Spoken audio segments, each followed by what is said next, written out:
Olá, como vão todos? Hoje temos o prazer de trazer aqui para o nosso bate-papo ao Tio Z duas pessoas muito especiais. Querido professor Alessandro Leboreiro, nosso mentor do nosso trabalho, nosso desenvolvimento aqui, cada vez mais sofisticado, né, professor? Cada vez mais desenvolvido, né, para que a gente possa ter uma ação muito adequada para o nosso propósito.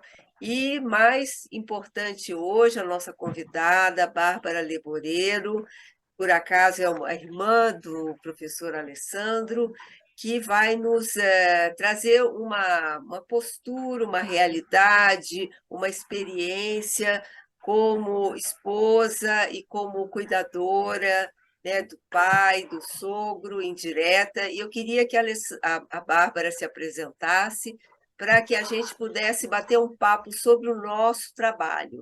Ah, aquilo que nós vamos pensar como adequação, né, algo que possa ser produtivo, possa ser útil para as famílias, e vamos fazer aqui uma bate-bola sobre como a Tio Z pode estar presente na vida da família de vocês e de todas as outras que vão se beneficiar com o nosso trabalho.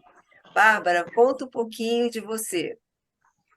Olá, prazer estar falando com vocês, espero poder ajudar, né? Eu sou de formação administradora de empresas, né? Mas tenho uma pós em gestão de pessoas e uma em marketing. E pense que meu plano de marketing, quando eu fiz há 10 anos lá atrás, era para uma casa de repouso, Né? né? Então, esse tema trabalhei 10 anos com varejo farmacêutico. Então, esse público da terceira idade, eu gosto muito de lidar, de ouvir, da escuta. Então, eu conheço bastante a necessidade deles, né? E hoje, uma dor que eu sinto muito neles é a parte da tecnologia. Então, eu ainda não conheço direito o projeto, vou querer ouvir de vocês. Eu dei a passar agora de manhã a rede social, o Instagram. Aí eu fiquei pensando assim, mas quem é o público-alvo? Aí agora o Alessandro explicou um pouquinho, né? Não, são os cuidadores, é o familiar. Legal, esse pessoal tem acesso à tecnologia. Porque quando eu penso, né, no pessoal da terceira idade, tem essa dificuldade, esse entrave. Então, na verdade, eu quero entender melhor, eu acho que eu entendendo melhor qual é a sua proposta, eu vou poder ajudar. Não é porque senão eu vou estar falando sem conhecimento de causa. Eu queria entender melhor o projeto. Então, é verdade. Você falou uma coisa importantíssima, que é essa adesão, esse aprendizado em relação à tecnologia. Nós aqui nos arvoramos a oferecer um produto, né, que hoje se fala muito as startups, para melhorar a qualidade de vida. A questão é o acesso. Como é que as pessoas vão conseguir acessar esses serviços, essas consultas? Sem dúvida, aqui não é alguma coisa para já, é um aprendizado de médio a longo prazo, né? Nós temos que entender que quando você coloca no mercado esse produto, que seria uma assinatura, onde as pessoas entrariam no site para fazer assinatura, aí elas entrariam com uma página restrita, elas vão estar lá dizendo, aqui é a página restrita, você é assinante, pode começar a usar. Então, para facilitar, né, esse processo, e nós estamos sempre nos aprimorando, falando com desenvolvedores, nós queremos que as pessoas tenham, assim, a continuarem a fazer o que elas costumam fazer, que é o quê? Acesso ao WhatsApp.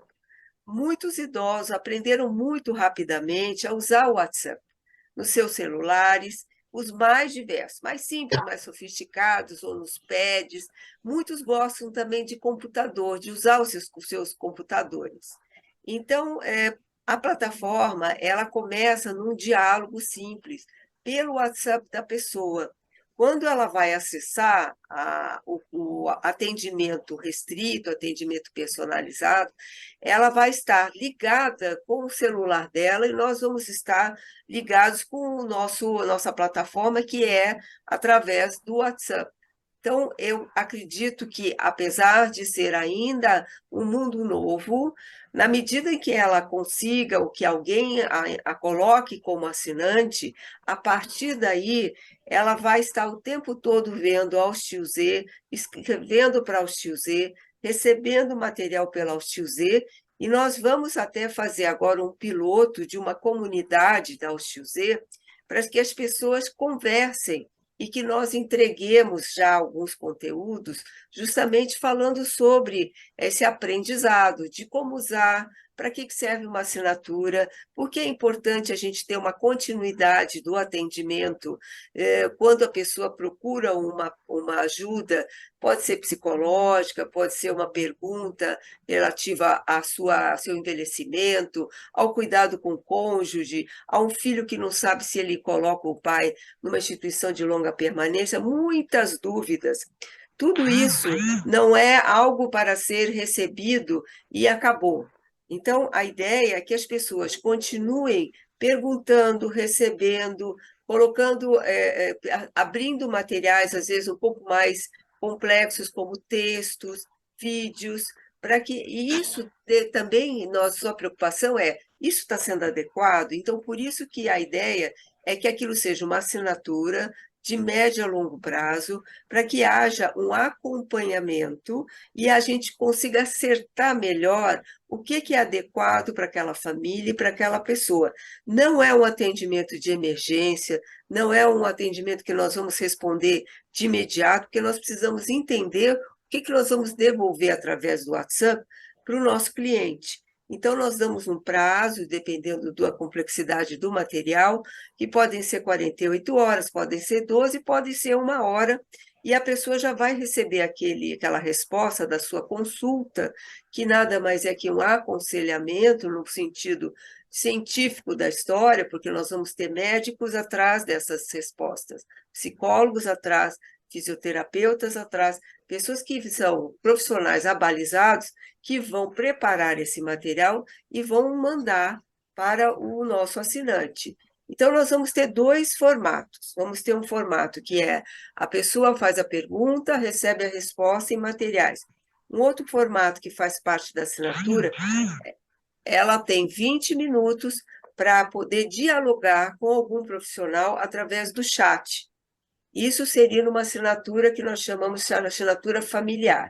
Numa assinatura mais profissional, nós vamos ter oportunidade de, uma vez por mês ou duas, ter um acesso através da videoconferência, através de um vídeo, onde ela também pode conversar com alguém para entender alguma coisa, para ser orientada, e nós não vamos interferir absolutamente nos trabalhos que as pessoas já têm com seus médicos, com as suas clínicas, com seus fisioterapeutas. Nós vamos pensar juntos as dúvidas e vamos sempre devolver para seus grupos de atendimento, né? Então, nós somos uma espécie de abalizadores, né, de dúvidas e sempre eticamente não interferindo naquilo que já é um contexto ou familiar, ou é uma questão legal, ou uma questão de relacionamento entre irmãos. Então, nós temos muito cuidado de saber orientar. Eu acho que eu falei muito para te, para te dar uma ideia mais geral de o que nós pretendemos, tá bom? O que você achou do que eu falei? Pronto, agora já tem um norte. Então, seria mais para a parte médica e psicológica. Porque hoje, quando eu penso nesse público, eu sinto uma dificuldade muito grande o relacionamento dele com a tecnologia, né? É uma demanda que também está latente. Hoje eu penso em abrir um negócio e eu vou abrir nesse ramo, né? Na questão assim, porque assim, eu tenho que fazer a prova de vida. Como é que eu faço? Eu não sei entrar no saco digital. Eu não sei fazer isso. Aí eu quero marcar um médico. O médico não atende mais por telefone. É via WhatsApp, é uma mensagem. Eu tenho que falar com o sistema, eu não sei falar, né? Eu estou com uma dúvida legal. Como é que eu procuro um profissional, um advogado? Meu familiar nunca tem tempo para mim, para poder tirar essas dúvidas, para poder fazer. Eu quero entrar nas redes sociais, porque o contato com minha família vai ser através das redes sociais. Eles não vêm me ver, eles moram longe, moram em outro país. Então, tem uma demanda tão grande para isso, e eu acredito que quando você começar o seu serviço, vai vir uma enxurrada, né? Eu me sinto fora, porque hoje o mundo tecnológico eu não consigo. Tem muitas pessoas que já utilizam o WhatsApp, Meu pai, se você não der um celular com um númerozinho para poder digitar, tem muito Sim. idoso assim, né? Minha sogra, ela tem iPhone, ela tem o tablet dela, tem o notebook da Apple, então ela é super antenada. Já o meu sogro, não. Ele não consegue hoje mudar o canal da TV. A gente for para uma TV que basta ele assim, olha, aperte aqui esse microfone, você vai pedir para mudar o canal. Não consegue. A gente bota um Alexa, uma caixinha de som do lado dele, para ele Uhum. poder escolher as músicas. Ele está encantado. Ele fica, Alex, eu quero ouvir Toquinho, eu quero ouvir Vinícius de Moraes. Então ele fica ali aumentou agora com aquilo como se fosse um brinquedo, assim, sabe? Antigamente, meu irmão adorava autorama, é como se tivesse dado um autorama para ele. Então ele pega aquela caixinha, não, ó o fio, não desligue não, não pode desligar, tem que estar carregada, eu preciso dela, sabe? É E a verdade, é companhia que ele verdade, tem hoje é uma caixinha de som, é a Alexia. é Então, verdade. como é que ele vai interagir, né, com esse sistema? Como é que vai poder ajudar ele? Às vezes até saber ele a procurar, né? É isso que eu fico preocupada, porque se for para cuidador, para um familiar, sim, mas as pessoas estão sem tempo para ele. Então, ele tem que aprender a usar. É Então, verdade. uma das preocupações, eu acho que é isso. Conversando ontem com a equipe de marketing, né, a ideia é justamente a gente criar uma espécie de grupo solidário, né? Quando nós falamos em comunidade, né, em grupos de idosos, né, que possam trocar justamente essas questões pelo WhatsApp, né? Nós vamos oferecer justamente também esses caminhos. Inclusive, existem startups que oferecem pessoas para ajudar a pessoa a aprender, né? E tem instituições, tem associações de idosos, que são os letramentos, né, digitais, estão aí pululando para aqueles que ainda têm interesse e querem aprender.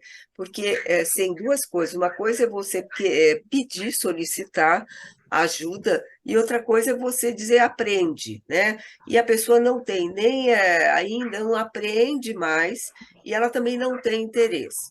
Mas antes disso, eu acho que também é muito importante, e eu acho que a gente corre paralelo, né, concomitante, é que as pessoas que se preocupam com os seus idosos, que podem ser pais, parentes, amigos, elas vão estar atentas a como é que elas podem ajudar. Por exemplo, o telehelp, né? Que é um aplicativo, ele fica com uma pulseira ou um cordão no caso da pessoa cair e ter uma emergência, e aí o serviço é conectado e eles são acionados, né? O idoso às vezes não sabe disso. Então, quem é que disse para ele que deveria contratar esse serviço? Eu quero dizer que para que às vezes as pessoas tenham um atendimento, saibam mexer, alguém ou um grupo se preocupe e vá lá e oriente sobre isso. Às vezes, espontaneamente, para eles é muito difícil. Ah, o que que eu faço? Então, podemos falar com todo esse ciclo que envolve o idoso, que ele pode, até o próprio cuidador, pode ajudar o idoso a entrar. Minha mãe, muitas vezes, pedir ajuda, né, para a cuidadora. Como é que eu faço isso? Como é que eu faço aquilo? Como é que eu abro isso? Então, a gente não pode esquecer que nós estamos envolvidos, né, com grupos de pessoas. Nem sempre nós estamos 24 horas, mas em algum momento alguém vai lá para dizer, para explicar, e se não entendeu, vai voltar semana que vem. Então, a gente não pode esquecer de trabalhar também esse olhar do suporte em volta do idoso, né? E dar a ele, pois a sociedade teria essa função, mas nem sempre a sociedade tem esse papel tão efetivo. Então, o pessoal do seu grupo social também tem uma função, sua família também tem uma função. Então, alguém desse grupo, desses várias instâncias, tem que ficar atenta para o que está acontecendo com aquele idoso e aonde que ela pode inserir, como vocês trouxeram uma Alexa. Eles nunca iam pensar nisso, vocês trouxeram uma curiosidade. Eu sei de uma pessoa que também tem uma mãe, em que ela criou, tem vários outros aplicativos que conectam com o telefone, conectam com a casa, conectam com a emergência. Então, junto com a Alexa, tem coisas que os filhos ou afins vão trazer para dentro da vida do idoso, e é uma das coisas que a gente fala muito nos nossos blogs, nos nossos vídeos, que é orientação para o cuidado. Tipo, como é que você tem que olhar a casa do idoso? Presta atenção como é que a casa deve estar em termos de distribuição de móveis, facilitadores como barras de apoio, e cuidados tipo tapetes, armários abertos. Então, tem uma série de cuidados que vão ser trazidos para dentro da realidade, às vezes, de uma casa, como cuidado. E vem da onde? Vem de fora, né? Eu quero dizer que nós estamos oferecendo para quem se interessa e se importa, um input. Pense nisso, vá lá e fale isso. Converse com o médico quando você for ao médico, quando você for com seus pais, você faça com que aquilo tenha um conteúdo e uma troca muito maior do que o senhor vai bem, tá, tudo bem, tomou remédio também. Não, o familiar tem que entender também como criar um pouco mais de movimento nessa consulta para mostrar a realidade do que aconteceu entre uma consulta e outra. São exemplos, né, que eu estou trazendo, que é uma maneira de mostrar que tem o idoso que fica sentindo um pouco incapaz, mas tem um entorno que está lá para facilitar isso, né? Uma dor que eu sinto como sendo entorno é a falta de consciência do ser humano no envelhecer. Eles não aceitam. Então, eu acho que a gente mais precisa da ajuda é assim, conscientizar. É você. Meu pai, ele sabe que ele tem um problema cardíaco, né, uma insuficiência, e que ele fica tonto, ele está com andador, a gente coloca um urinol, papagaio, né, que a gente chama papagaio aqui, do lado. Meu pai, quando for de noite, não levanta, tá escuro, você vai escorregar, vai cair. Ele não usa, ele acorda de noite, ele quer ir no banheiro. Minha mãe Cai, quebra o também. fêmur, e aí? Não é? É a consciência, como conscientizar essas pessoas. A tia do meu companheiro tem Alzheimer, então ela dá o maior trabalho, o marido é médico. Então, gente, e o Alzheimer é complicado, né? Para você Muito. lidar. Então, são tantos desafios que o familiar também não está preparado. Tem uma vida estressante. Então, se tiver a parte psicológica, tanto para o familiar e para o idoso, seria ótimo. Porque às vezes a comunicação se torna difícil porque o familiar não tem paciência, o idoso está ali, não, eu sou dona da minha vida, eu ainda posso, eu faço tudo. Meu pai, meu irmão sabe bem como ele é. Não, ele acha que ele não está velho, não. Minha sogra agora vai renovar a carteira. Aí eu vou pegar tal carro, tal carro. Eu disse, meu Deus, 80. Com quantos anos ela vai ficar com esse carro? Ela tem um problema no fêmur, que o carro dela já é todo preparado para ela. E agora ela vai abrir o consultório de novo e está atendendo. É porque tem idosos e idosos, né? É E aí verdade, você tem consulta parabéns, hein? para todos. 80. É uma história. 80. Muito bom, muito bom. Então, como você falou, a dor é de quem observa. Eu falei do entorno, né? Das pessoas do entorno. O que acontece? As pessoas do entorno, elas ficam de fora e elas estão vendo coisas que são muito difíceis de digerir, né? De poder, como é que a gente aceita tudo isso? É óbvio que não existe nosso trabalho de acompanhamento do familiar, não é uma coisa de acalmia, né? Não, vamos tolerar. Não é isso. Eu acho que é o diálogo, é conversar, é abrir canal, porque, como todo psicanalista, nós não temos respostas, né? Nós não podemos dizer faça isso, faça aquilo. Não, primeiro nós temos que absorver e entender, né? Eu acho que o nosso trabalho da UXZ, quando você fala em atendimento, é um atendimento sistêmico de família, você vai entender a trama familiar, você vai ouvir o que a pessoa vai dizer. Olha, como você acabou de contar, três momentos complicadíssimos, né? O pai que levanta, né? A questão do cuidado com Alzheimer, que é algo que você não tem previsão, como vai ser, se vai piorar, o que o familiar vai ter que fazer, quanto mais ele vai investir, ou então uma sogra que quer voltar a dirigir. Então, a primeira coisa é, o que está acontecendo? Eu acho que é assim, a gente ouvir sem nenhuma apreensão, assim, vou ter que responder, ou vai dar ou vocês têm que fazer alguma coisa. Por isso é que a assinatura é para você poder trazer a sua questão, nós vamos entender e nós vamos tentar juntos pensar. né? E nem sempre, não é uma coisa para tudo. Para algumas coisas pode servir, para outras pode não servir. Tem alguém ao lado do seu pai quando ele levanta para ir ao banheiro? Você diz não. Então, no caso da minha mãe, no final já tinha uma moça que dormia no quarto, porque ela se levantava. E às vezes ela levantava e a moça não via porque ela estava dormindo. Então ela falava assim, mas eu não vi ela se levantar. Ia ao banheiro sem eu ver. Então você vê. Então, mais a pessoa que está ao lado, ela se responsabiliza. Então, pode ser que tenha alguém mais por perto, em situações que você já vê que tem maior, vamos dizer assim, um certo risco de algum problema. E aos poucos vai acontecendo isso. Quanto mais a pessoa vai se expondo, mais as famílias vão pensando o que a gente pode fazer para proteger essas pessoas. Só não pode achatar a pessoa e tirar sua autonomia enquanto ela pode fazer as coisas.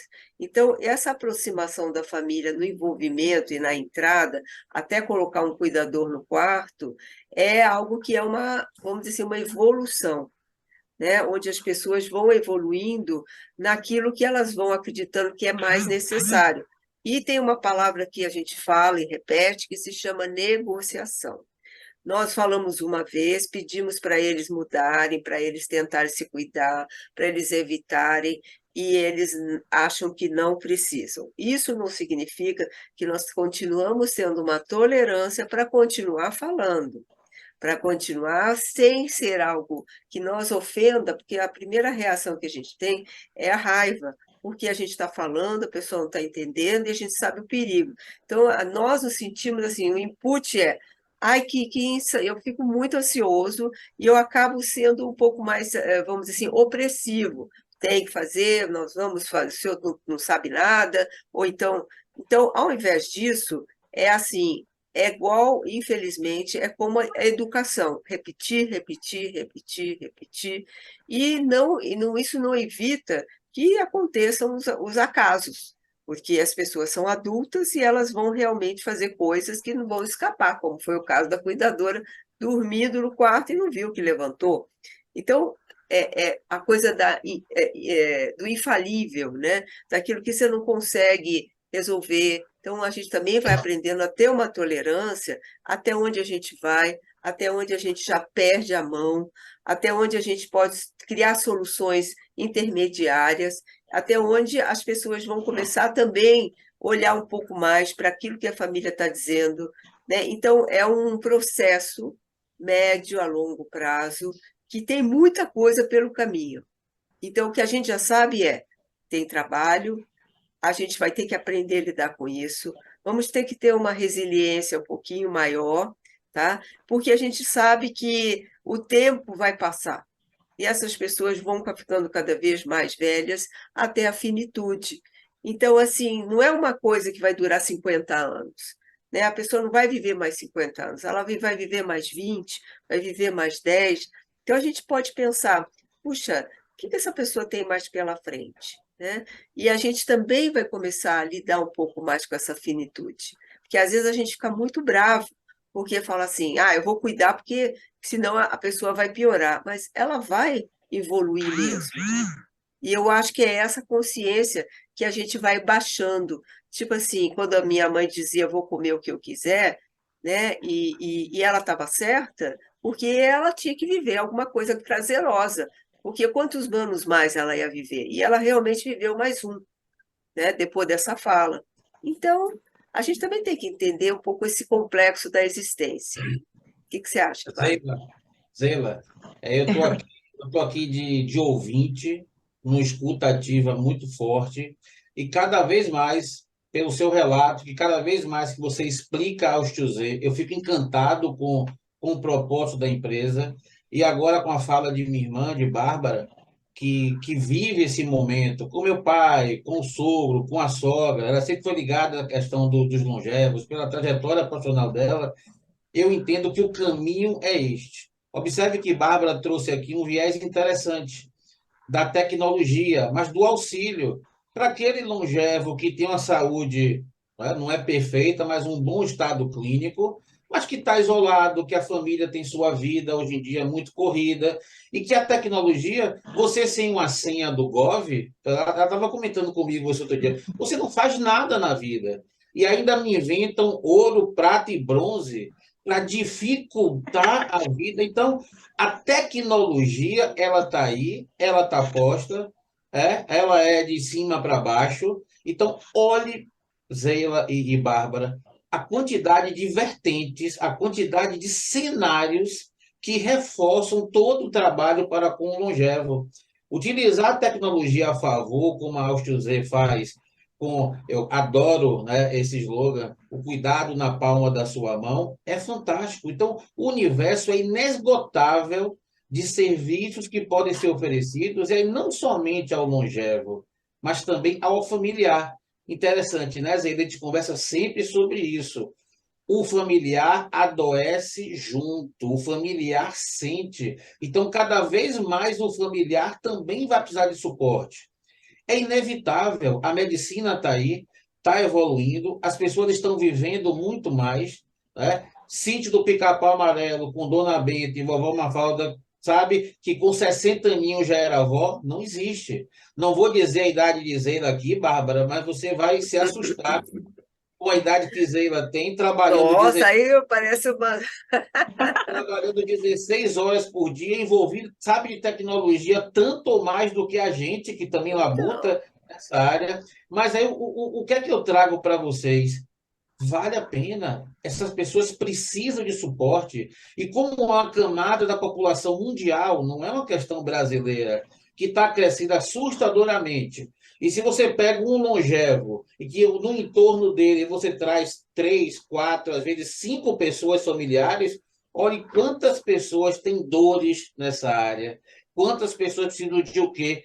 Nem que seja de um sorriso, de um ó, é isso mesmo, vai melhorar, até um serviço mais especializado de medicina, de psicologia, de tecnologia. Às vezes, só escutar, ó, 1 hora por dia, eu quero estar conversando com alguém que vai me ouvir, que vai falar alguma coisa, que vai me fazer sentir feliz, que vai fazer eu dar risada. Então, na minha opinião, só reforça o diálogo que a gente teve aqui hoje, do quanto que a sociedade ainda é carente por esse tipo de serviço que tanto Bárbara trouxe aqui para a gente, de auxílio no cotidiano do idoso, da vida ativa com tecnologia, a todo o suporte psicológico, médico que a José se propõe. Então, eu entendo que esse bate-papo de hoje aqui ele serviu somente no processo de validação para reforçar que realmente é uma demanda que está aí e que cabe a todos nós oferecer algum tipo de ajuda para essas pessoas.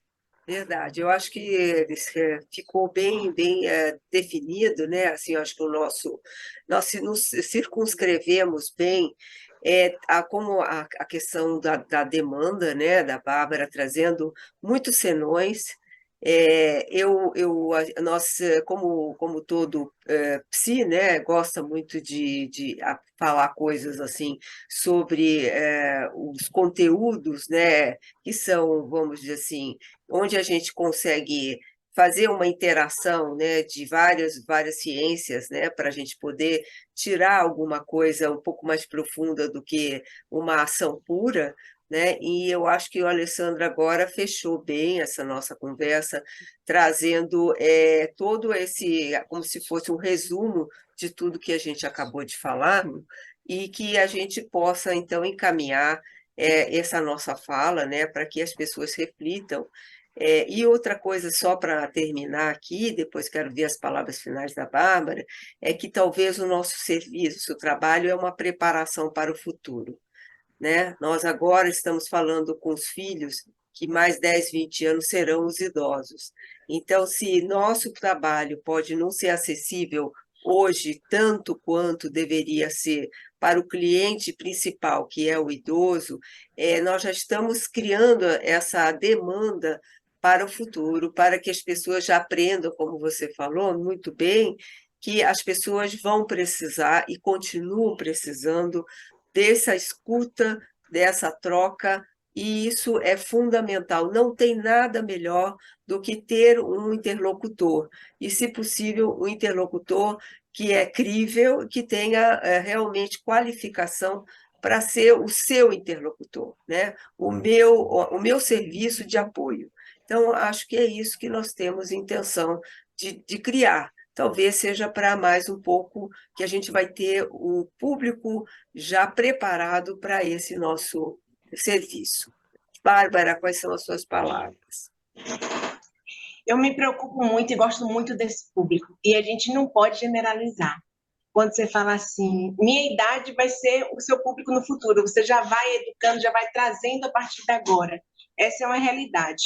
Hoje, atualmente, eu virei professora de internet. Aí você diz, oh, você não é administradora, você virou professora de internet? Porque o idoso me procura para poder. Ah, quero alugar um apartamento. Baixa o aplicativo do Airbnb, coloca para mim. Ah, eu quero ter um relacionamento, aplicativo de relacionamento. Eu nunca recebi tanta idosa me pedindo para baixar aplicativo de relacionamento. Eu fiz, calma. Quando eu vejo que a pessoa não tem um preparo, eu começo a falar, olha, é inseguro, né? O perigo, o risco É que é, a verdade. exposição no taxa. Pense direitinho, é melhor não.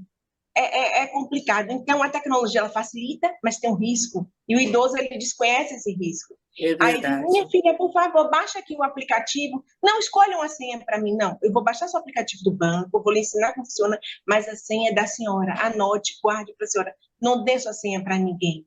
Então, eu tenho um idoso que ele já aprendeu a fazer, mas só que ele vem, aí quando eu vejo assim, não, não é para eu fazer para ele. Ele quer me escutar, ele quer conversar. Por isso que agora também ele só quer escuta, ele não tem ninguém que dê atenção. Às vezes não aprende porque a pessoa não tem paciência, aí quando aprende também, ele finge que ele não aprendeu porque ele quer ter o contato com você. Que bom. Então, é desafiador e eu gosto muito, muito, muito desse público e desejo muito sucesso para o negócio. Então, e você é já nosso braço aqui, né? Já para pensar em falar muito para os idosos sobre tudo isso que você está contando. Eu acho que você falou uma coisa muito importante. É uma espécie de terreno perigoso, né? Ainda mexer com esses aplicativos, entrar, ouvir até as notícias fake que eu vejo nos grupos, que nós temos vários grupos de terceira idade, e as pessoas acreditam e não sabem distinguir o que é, o que não é. Então, tudo isso é uma fase que nós vamos passar. Essa fase desse aprendizado, né, que ainda nós vamos ter que ter. Eu mesma, às vezes, me deparo muito com dificuldades, a gente quebra a cabeça, como todos nós, para entrar nessas coisas. Agora mesmo teve uma consulta e a médica me mandou tudo num aplicativo, mandou a receita, mandou o pedido de exame, tudo através do aplicativo, não sei com papel nenhum na mão.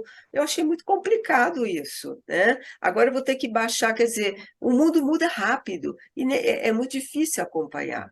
Então, nós vamos passar uma fase, e eu acho que a alfabetização aí digital, né, isso que você está fazendo, não é só ensinar, é poder acompanhar e saber o que significa para essas pessoas e que território que elas estão entrando.